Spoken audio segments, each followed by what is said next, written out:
Fusion 2018 advises businesses to bring together two corporate realms that are often regarded as separate, brand and culture.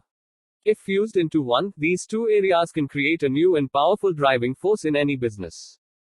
What's in it for me? Harness the power of fusing brand with culture. There's a subtle rift in the business world. On the one hand, you've got firms that believe success is a matter of strong company culture. On the other, there are organizations that put utter faith in the strength of their brand. In today's dog-eat-dog market, it's crucial to stay ahead of the curve and make the right choices. So what should you bet on, brand or culture? Well, the giants of the business world know that this is a false dilemma. The true answer is to fuse the two together. If you can combine your brand and your culture into a seamless whole, you'll release company power like you've never seen before. From identifying core values to pinpointing company purpose, conducting a culture audit to engaging in rituals, these blinks will lead you through the fusion process and help you harness the energy it'll release. These blinks also reveal the price Volkswagen paid for its poor culture brand alignment, part of Ebb's recipe for success, and how Amazon leverages Darwinism. When a company's external brand merges with its internal culture, you get fusion. All light on Earth, and very nearly all heat, is generated by a star that's almost 100 million miles away, the Sun. It takes astronomical amounts of energy to produce such heat and brightness, and yet the Sun, like a cosmic light bulb, remains undimmed despite billions of years of burning. So where does this energy come from? The answer is simple: nuclear fusion. When the nuclei of two separate atoms fuse and become one, in the Sun's case, hydrogen nuclei, constantly fusing, thus forming helium, a massive amount of energy is released. But the power of fusion isn't limited to physics and the energy production of celestial bodies. It can also be applied to business.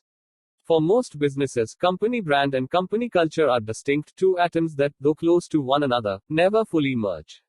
Such businesses may do well enough, but they won't achieve cosmic success until they move beyond this model and harness the power of brand culture fusion. Amazon, a star-like company if ever there was one, uses fusion to maintain its position at the center of the consumer goods universe. How so, you ask? Well, think about what defines Amazon's external brand. It's famous for its ruthless pursuit of innovative ways to provide a superior customer experience, right? Now think about its internal culture. Amazon isn't shy about broadcasting its rough and tumble modus operandi, using words like bruising, relentless, and burn and churn to describe its approach to internal processes.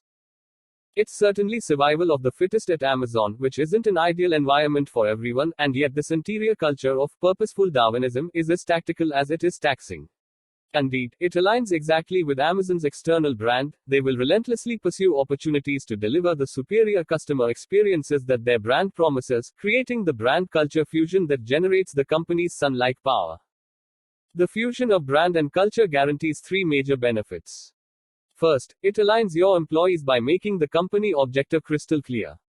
With everyone pursuing this objective, and no one working at cross purposes, your company's efficiency will improve significantly. Second, it gives you a competitive edge. The competition may be able to imitate what you do, which is a matter of branding, but they'll have a harder time reproducing how you do it, let alone why, since these are about culture. Third, by making your company inimitable, brand culture fusion also makes it authentic, and authenticity is what will give you credibility in the eyes of your customers. Fusion begins with the identification of your company's purpose and the articulation of its core values. Just do it. The words alone conjure images of fleet-footed athletes, their Nike short feet pounding the asphalt, or the track people who, equipped with the right footwear, don't merely think about pursuing their athletic dreams. They do it. We all know the slogan because it perfectly fuses Nike's brand and culture. That is, it takes Nike's internal culture, which is fueled by founder Phil Knight's belief that, if everyone ran a few miles every day, the world would be a better place, and externalizes it with a pithy and powerful brand message: just do it. If you want to achieve similar fusion, you'll first have to pinpoint your company's purpose. A strong purpose not only drives company culture, uniting employees who might otherwise remain unconnected, it also lends itself to company survival. In a cutthroat marketplace, a company with a weak purpose will soon be superseded by companies with stronger ones. We're not talking about mere money making. Your purpose is the why behind your company's existence. Here are some examples of company purposes. Amazon strives to be Earth's most customer-centric company. Henry Ford sought to build a car for the great multitude. And Google wants to organize the world's information and make it universally accessible and useful. The best way to unearth your company's purpose is to conduct a simple exercise. It's called the 5 whys. Step 1 is to describe your product or service. Then ask yourself why that product or service is important. Once you've answered that question, ask yourself why your response is important. Repeat this process 5 times.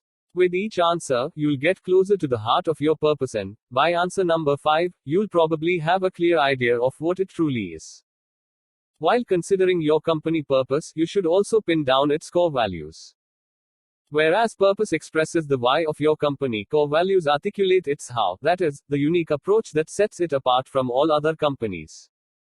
Core values function as a bridge between the external brand and the internal culture. They fuse the two into a seamless whole. And whether you value transparency or collaboration, quality or fun, you should try to articulate these values in a compelling and concrete way. For instance, Google's value statement doesn't simply give pride of place to quality. It says that great just isn't good enough. We'll take a closer look at core values in the next blink. Find your core values by identifying your brand type and track them by conducting a culture audit. If you want to construct a bridge, you've got to know a thing or two about the land you're building on. If you don't, the bridge will probably collapse. So, before you begin construction on the bridge that is your core values, let's assess the terrain being bridged, that is, your external brand and your internal culture. First, you've got to identify your brand type. In total, there are 9 brand types: disruptive, conscious, service, innovative, value, performance, luxury, style, and experience. Now, a company belonging to a particular brand type will conduct itself much like all other companies within that brand type. It'll employ similar strategies and strive to gain a similar competitive position within its market. For example, both Nike and Apple belong to the same brand type, innovative. Neither their products, nor their markets, nor their target customers have much in common, and yet both companies go about their business in much the same way. Each is determined to create cutting-edge products. In other words, they have the same core values, emphasizing things like inventiveness, experimentation, and continuous improvement. Since every company belonging to the same brand type will have very similar core values, the best way to identify those values is to determine your brand type. So review the list of 9, figure out where you fit in and go from there. If you're a service brand, like the Ritz-Carlton hotel chain, you'll value care, humbleness, and empathy. If you're a value brand, like Walmart, you'll prioritize low prices and good value for money. Once you've determined your brand type, you should do a culture audit, which will show you whether your current values are indeed in keeping with your core values. Here are 2 things to look at when auditing your company culture. How is communication, whether with employees or customers or stakeholders, handled in your company? Does the CEO sign and send heartfelt thank you notes? If so, your company might have a personal culture. Or are all issues dealt with in company-wide web chats? This would point to a culture that's tech-savvy and democratically oriented. And which employee policies and procedures are in place? Is there a dress code? If not, then your culture is probably more casual. What about policies regarding vacation time and sick leave? Such things reveal a lot about the strictness or flexibility of the company's culture. Once you've analyzed your company's existing culture, you can assess whether it truly chimes with the core values you identified earlier. Leadership is central to brand culture fusion. For the nuclei of 2 atoms to fuse, there must be a great deal of heat. And, in the realm of business, that heat is provided by leadership. So let's consider 2 examples, one of leadership that led to a successful brand culture fusion and one of leadership that simply wasn't hot enough. After the 2008 financial crisis, Ford Motor Company wasn't doing well. Luckily, it was led by a fantastic CEO, Alan Mulally. Under Mulally's leadership, the company not only became profitable again, it also never resorted to a government bailout, unlike all other major American automobile producers. So how did Mulally pull this off? Well, he introduced a vision called One Ford. This vision harked back to company founder Henry Ford's initial purpose, to build a car for the great multitude. This reinvigorated the company, inspiring everyone to work toward making the Ford brand what it once was, a beacon of progress and egalitarian values. In other words, Malali realigned the external brand with the internal purpose, fusing the two and generating the energy necessary to turn the company around. In stark contrast to Mulali's stellar leadership, consider the missteps made at another prominent automobile manufacturer, Volkswagen. For decades, the brand of this German car company stood for honesty and authenticity. However, its leaders didn't promote these values internally, a fact that became disastrously apparent in the fall of 2015, when it was revealed that Volkswagen had lied about emission levels. Indeed, the company's leadership had encouraged a high and mighty culture and promoted the idea that a superior product put them above the law. Of course, this glimpse of what the company was really like drove many customers away. To avoid this fate, you should lead in such a way that brand culture fusion is inevitable. But what does that entail? For starters, you should always communicate the company purpose and core values to employees. Be consistent and remember, there's no such thing as too much communication. However, actions say more than words. So, as a leader, you must act in a way that reinforces company culture, especially when you're deciding who to hire and who to fire. These decisions should be driven by your core values. If a potential employee already lives your company's values, then that person will make a good hire. On the other hand, if a current employee doesn't live those values, he should be let go, even if he's a solid worker. The values of your workers will radiate throughout the company, so it's up to you to make adjustments when necessary. Establish the culture you desire by structuring your company intelligently. Traditional business wisdom holds that company culture and company structure have little in common. Sure, a strong culture is good and nice, but it's the soft side of business and has little to do with more solid matters, such as how a company ought to be structured and run. But this approach is as outdated as it is ineffective. Today, it's imperative that company culture and company structure combine to constitute a seamless whole. To see how this works, let's look at the software company Adobe. For a long time, Adobe didn't prioritize user support. And it didn't need to. Its software was mostly distributed by the companies on whose products Adobe ran. But then the company shifted its business model and started prioritizing direct sales to customers. So, to effect cultural change that would support this new priority, they made some structural shifts. To reinforce the new, customer-focused approach, the Adobe management fused two departments into one. Customer support and human resources joined forces, and the customer and employee experience department was born. This department championed the new culture, which sought to make both customers and employees feel supported and valued, and to provide both with the same high-quality experience. The cultural change at Adobe wasn't merely the side effect of structural change. It was an integral part of it. So, if company culture is lacking, consider making some structural adjustments. Consider what effect your business model, be it hierarchical or democratic, has on your company culture, and make adjustments accordingly. And give thought to the cultural influence exerted by rules and standards, whether within teams or across the entire company. For instance, Google tries to foster a workplace environment where quality ideas can be realized swiftly. To this end, it created the Rule of 7, which states that every employee should have access to 7 people at Google who have the power to turn particularly promising ideas into a reality. Culture is often a matter of creation, whether that means creating new rules or new roles. At LinkedIn, there's a role called Culture Champion. If an employee volunteers for this job, it's up to her to ensure that her fellow employees have a fantastic experience at work. Get closer to brand culture fusion by aligning employee experience with customer experience. In the first decade of the 2000s, a series of cosmic explosions lit up the business universe. These sky-shattering bursts gave birth to the companies that now dominate the corporate heavens, such as Facebook, Uber, and Airbnb. In order not to die out, some of these star-like companies have tapped into the power of brand culture fusion. Airbnb is one of them. It has managed this, in part, by aligning its employee experience X with its customer experience CX. You should strive to do this too. Airbnb already has some key components in place. It has a clear purpose to help create a world where you can belong anywhere, and its brand slogan, Belong Anywhere, perfectly communicates this purpose. Brand and culture are already fused. However, Airbnb strengthens this fusion by extending its purpose not only to customers but to employees as well. For example, Airbnb offices are designed with belonging in mind, and they feature homey amenities, such as a kitchen and a library, as well as areas for meditating and doing yoga. Additionally, each employee receives $2,000 per year toward vacations, as long as they stay with Airbnb hosts, and they are also encouraged to become hosts themselves. When employees truly understand the customer experience, they are more likely to share and improve that experience. Airbnb knows this, and so tries to make X and CX as similar as possible. So how do you design an X that will serve the CX? Well, there are 4 basic steps. First, separate your employees into groups. Which employees are most valuable to your company? Which are truly living your core values?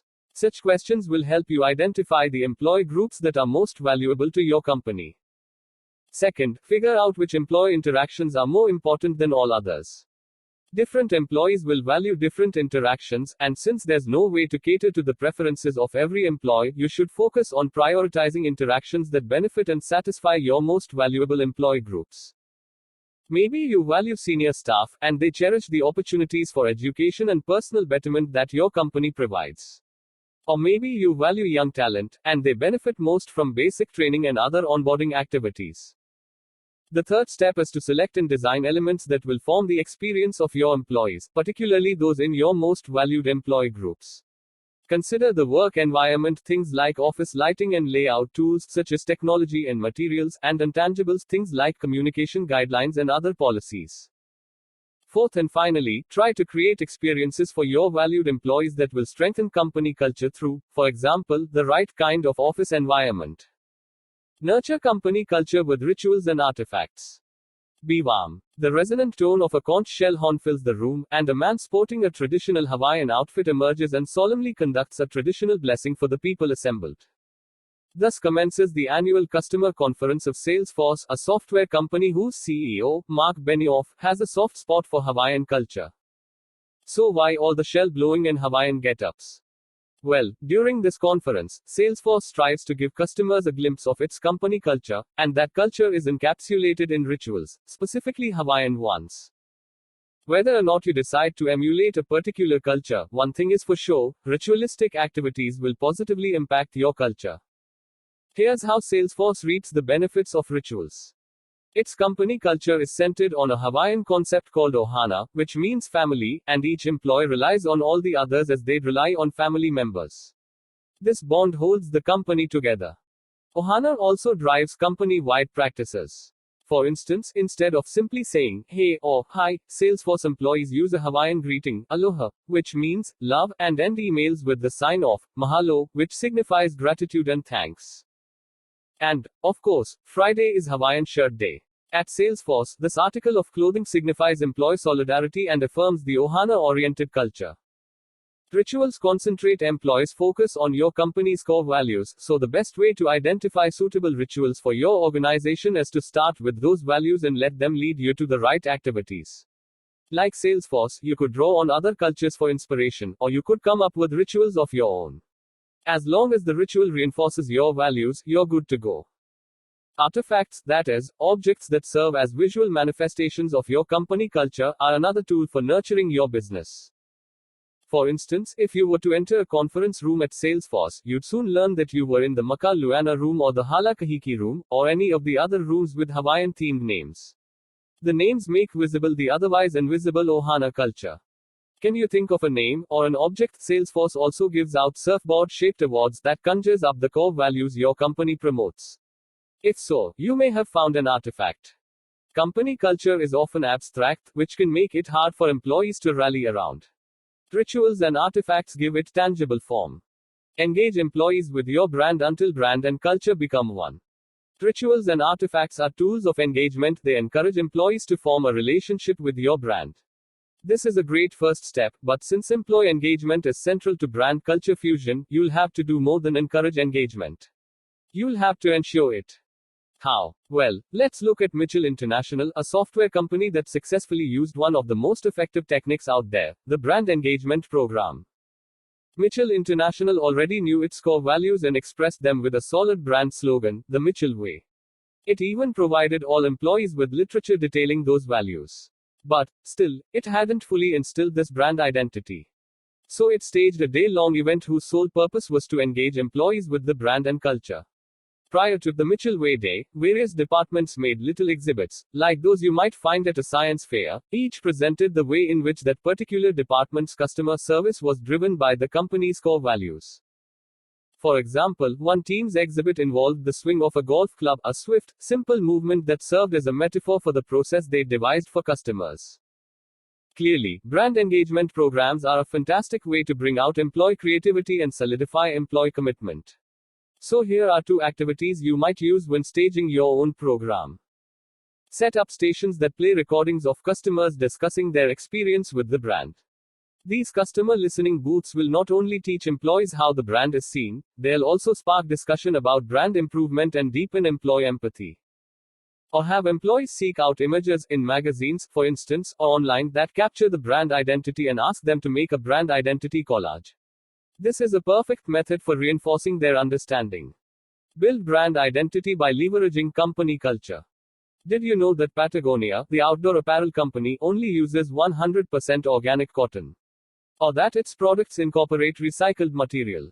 These internal decisions send a strong external message. Patagonia is committed to helping the environment. Indeed, Yvon Chouinard, Patagonia's founder, has championed the natural world since his business's birth in 1973.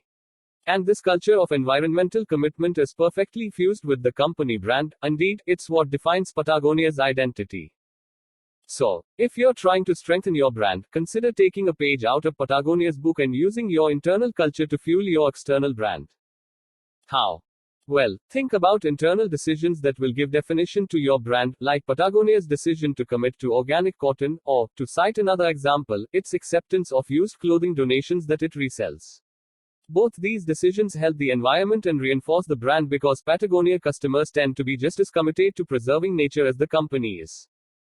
Another way to build your brand from the inside out is to use your core values to determine your brand type.